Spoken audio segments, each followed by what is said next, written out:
Les entretiens d'embauche, ce sera plus tard. On va continuer à décliner les 8 équipes qualifiées en quart de finale. Cette fois-ci, on a choisi l'angle, comme on dit dans le journalisme, des sélectionneurs qui ont tous des parcours extrêmement différents. C'est éclectique pour le coup. La liste va s'afficher en silhouette devant vous. On a Didier Deschamps, évidemment, Mohamed Wabi, Luis de la Fuente, Rudi Garcia, Ståle Solbakken de Norvège, Thomas Tuchel, évidemment, Lionel Scaloni et Murat Yakin pour la Suisse.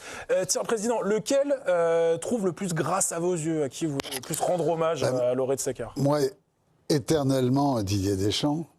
Bien évidemment, pas par franchouillard, mais parce que c'est quelqu'un que j'aime beaucoup comme entraîneur, même si on ne partage pas toujours les mêmes positions sur le jeu, ça depuis longtemps, mais humainement, dans sa gestion d'un groupe, dans la façon dont il est là depuis 14 ans, il y a quasiment, à part un petit peu la période Benzema, il n'y a pas eu un problème dans cette équipe de France qui est quand même une performance incroyable de management, quoi.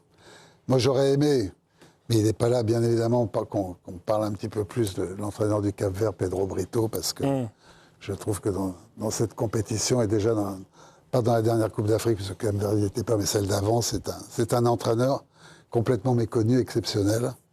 Donc je voulais juste Bien sûr, non, vous avez raison. faire un petit clin d'œil comme ça au passage. Une partie pour sélectionner, vous voyez, de prendre ceux qui sont encore en compétition. Mais effectivement, le Cap-Vert aura marqué la compète. Il y a deux chroniqueurs qui ont répondu, Didier Deschamps aussi dans cette liste.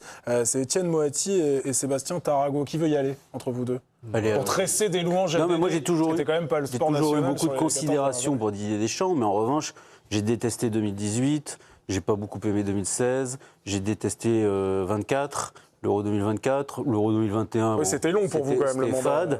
Fade. Donc voilà, Didier Deschamps, j'aurais parié très très gros sur le fait qu'il serait revenu à un 4-3-3 beaucoup plus défensif très vite dans la compétition. Or, il ne le fait pas. Et je trouve que c'est une grande qualité de sa part et je suis assez admiratif de cela, d'être capable de renier tout ce qu'il est en tant qu'entraîneur parce qu'il voit. Parce qu'il voit ce qu'il a sous la main. Alors on peut dire c'est facile, bien sûr. Quant à c'est un peu une caricature, le Deschamps qui joue qu'à 3 milieux défensifs. Ça arrivait plein, déjà sa toute première équipe était avec 4 offensifs. Et par la suite, il l'a déjà fait, il l'a fait en Coupe du Monde. Non, mais Griezmann, en 2022, il joue arrière droit. C'est qu'on le veuille ou non. Dembélé aussi. Dembélé, j'étais 2 arrière droit. Donc, on sait globalement, et souvent, c'est pas une caricature de dire cela, ennuyé avec le jeu de l'équipe de France. On va pas quand même aujourd'hui dire l'inverse. Or, il change, parce que vous avez voulu me couper, et je trouve ça. On dit du bien. Non, mais on dit du bien et vous revenez vers le mal. Et donc, je trouve ça admirable, en fait. C'est exceptionnel parce que ce n'est pas du tout sa philosophie de jeu. Et c'est pas si simple, parce qu'il aurait très bien pu dire Barcola, Doué, on va les laisser un peu sur le côté, je vais faire une structure de luxe différente, je vais renforcer le milieu et tout. Et il l'a pas fait.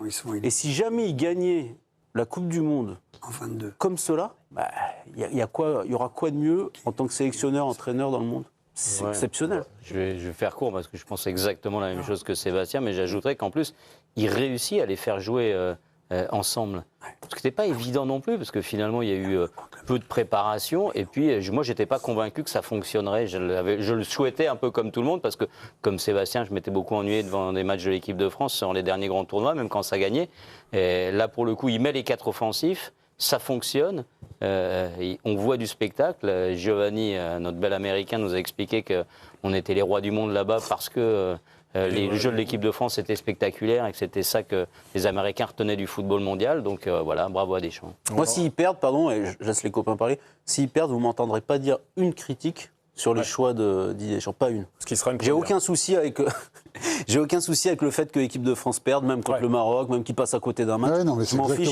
Ils m'ont procuré ce qu'ils m'avaient jamais procuré, donc je suis ravi et il adviendra ce qu'il adviendra. Si le Maroc gagne, je serai ravi pour le Maroc et il n'y aura pas de souci. C'est très beau ce que tu dis. Mais je le pense. Et ça se voit et c'est touchant. Je le note, 8 juillet, Steph Tarago. Il adviendra ce qu'il adviendra. Je suis totalement d'accord avec ce qu'il dit. Et le silence qui suit du Steph Tarago est aussi de Steph Tarago. Les louanges à Didier Deschamps ont été tressées avec plutôt de la pertinence. Alors vous, contre-programmation, c'est Louis de la Fontaine pour vous, l'Espagnol. Oui, mais on n'allait pas reparler encore de Deschamps. Je savais qu'il était incontournable sur cette liste. Après, de la Fuente, parce qu'il arrive en 2022.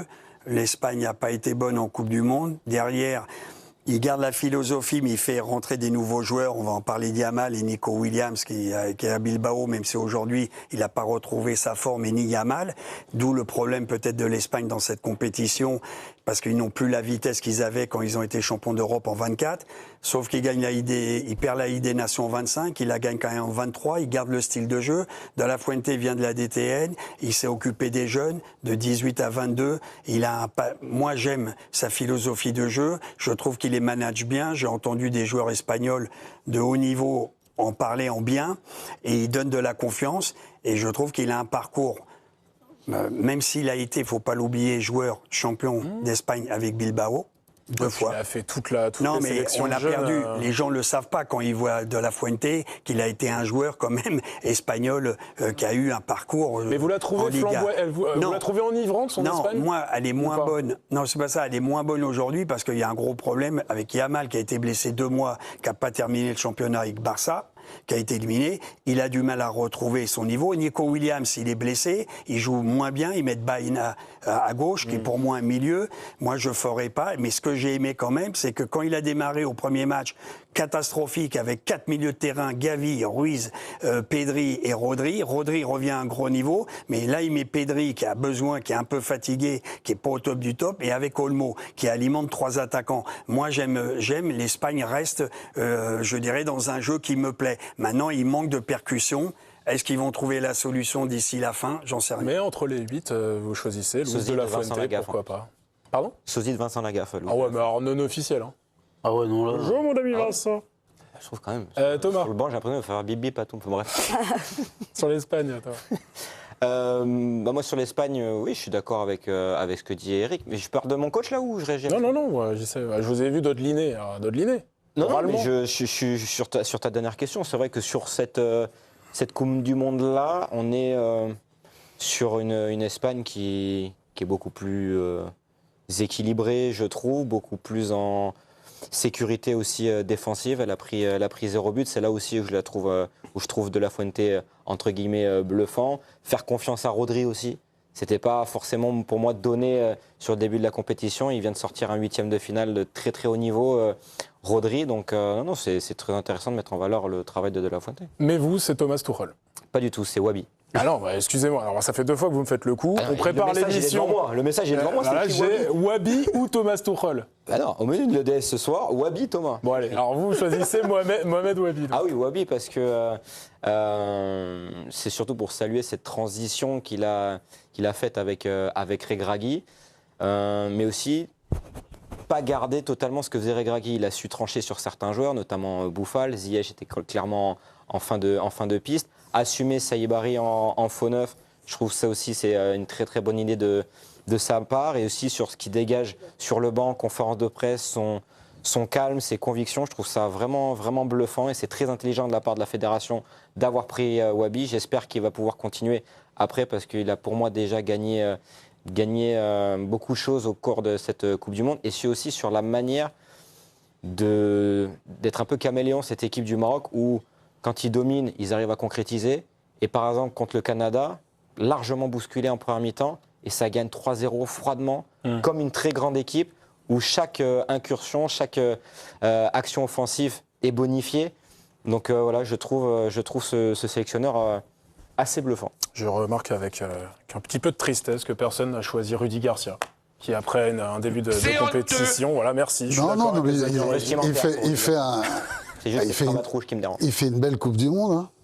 Ah on peut dire tout ce qu'on veut. Rudy Garcia, on peut regarder où ses choix de départ qui étaient calamiteux. Ça. Ah bah ça, c'est toujours, voilà. S'il réussit à s'adapter, on dit, ah bah mon bon ami s'était trompé au départ. Si on retient en cours de compétition, quasiment trop tard, mais finalement pas de... C'est gonflé ce qu'il fait Kevin De Bruyne, qui en est 8e. Hein. à la rue depuis le début de la compétition, qui n'a pas l'air en état physique de jouer des matchs de très haut niveau de toute façon. Voilà, donc il a fini par faire des choix. Il a fini par faire des choix, pour le coup, ils ont été payants. Oui, mais après, c'est difficile. Tu le disais tout à l'heure, c'est facile de le dire maintenant. À la 87e, il y avait 2-0. D'accord. Et Rudy Garcia, il était. Non, mais là, tu parles du 16e. Là. Le super entraîneur avec des choix. Bien sûr qu'il en a changé derrière, mais comment le Sénégal peut se retrouver à personne. Oui, non, mais on est bien d'accord. Mais par contre, en parlant globalement de tous les entraîneurs, c'est vrai. C'est les fautes. Ce qu'on aime bien dans cette Coupe du Monde, c'est que quand on parle des images qui renvoient, la plupart de ces entraîneurs ont vraiment des comportements d'entraîneurs, quoi. Mais semblent bien maîtriser leur sujet dans leur attitude, dans leurs allures, dans leurs déplacements le long du banc de touche et tout. Pourquoi je ne disais pas ça avant? Non, parce que, par exemple, je vois l'entraîneur de l'équipe d'Allemagne, Oui. j'ai jamais l'impression qu'il a des attitudes d'entraîneur de foot. C'est-à-dire? Ben, je sais C'est pas. les fringues ou c'est l'âge? Non, je parle pas. Vous l'aimez pas beaucoup, Nagelsmann. Non, parce que depuis le début, depuis où on l'a présenté un peu comme le nouveau Chopin, parce qu'on a même- comme le nouveau Mozart des entraîneurs, moi, à chaque fois, dans son attitude, quand il est était en peut-être club au meilleur en départ, hein, Il est peut-être meilleur en musique. Ouais. meilleur en... En musique L'Allemagne, ça marche quand c'est Wagner. Je me permettrai pas de dire ça, mais j'ai jamais eu le sentiment qu'il avait des attitudes Il a pris la main d'entraîneur. sur son... Moi, j'aime bien. Et Martinez, t'en penses quoi du Portugal? Alors, on va en parler dans quelques instants de Alors, Roberto Martinez. Il a fait qui n'est un plus- bon coach, il a fait des bonnes équipes, Oui, il mais a fait Roberto, des Mais c'est pas lui moi, l'entraîneur. donc Oui, c'est voilà, pas- c'est autre chose. je pense que c'est... Je pense qu'il a été pas confronté à un l'entraîneur, tel c'est- problème. Pour Christian. Il n'a pas su, justement, Rudy Garcia a réglé le problème avec De Bruyne. Il aurait dû, dès le C'est pas départ... Ronaldo. Hein. On va... Oui, mais... Oh là, c'est un égo à gérer aussi dans Ouais, dans un mais vestiaire. Non, mais c'est quoi pas qu'il arrive. pareil. On va en parler. C'est vrai, tu as raison, mais... On va en parler de Roberto Martinez. Ah bon. Ce sera dans les Il a pas infos. encore le coup de cloche. Ce n'est plus le... Non, mais... Et Ah, bah voilà. Et alors, Il s'est les mots entraîné avant au l'émission, défi, vous ça fait êtes 45 minutes que j'ai pas fait une fille, j'ai fait que de la sonnette pendant 40 minutes. Il est fou celui-ci. Léna, vous, votre cœur balance pour Ståle Solbakken, entraîneur méconnu, il faut dire, de la Norvège, qui se révèle dans ce mondial lui aussi. Bah bien sûr, vous m'avez tous parlé de la Norvège au moment du bracket, mais personne n'a cité Solbakken. Donc on va vous proposer un petit focus parce qu'il a eu une vie assez exceptionnelle. Tout d'abord, il a ému tout le monde pendant le mondial avec cette image. Lors de la victoire de la Norvège face au Sénégal en phase de poule, le technicien de 58 ans s'est précipité pour rejoindre sa femme en tribune. C'est l'une des scènes virales de cette Coupe du Monde. Et au moment du drame de sa vie, il était déjà avec cette femme. Merci pour le petit bruit, je vais devoir garder mon sérieux à partir de maintenant. On est le 13 mars 2001, alors qu'il s'entraîne avec son club de Copenhague. Solbakken s'écroule en pleine séance, arrêt cardiaque. Par chance, un médecin présent aux abords du stade parvient à lui prodiguer un massage cardiaque en attendant l'arrivée des secours. Mais l'international norvégien, cliniquement mort pendant 7 à 12 minutes. Il passe ensuite 30 heures dans le coma. Cet événement le contraint à mettre un terme à sa carrière plus tôt que prévu, à seulement 33 ans. Retraite prématurée, mais qui lui permet d'entamer plus tôt sa carrière d'entraîneur.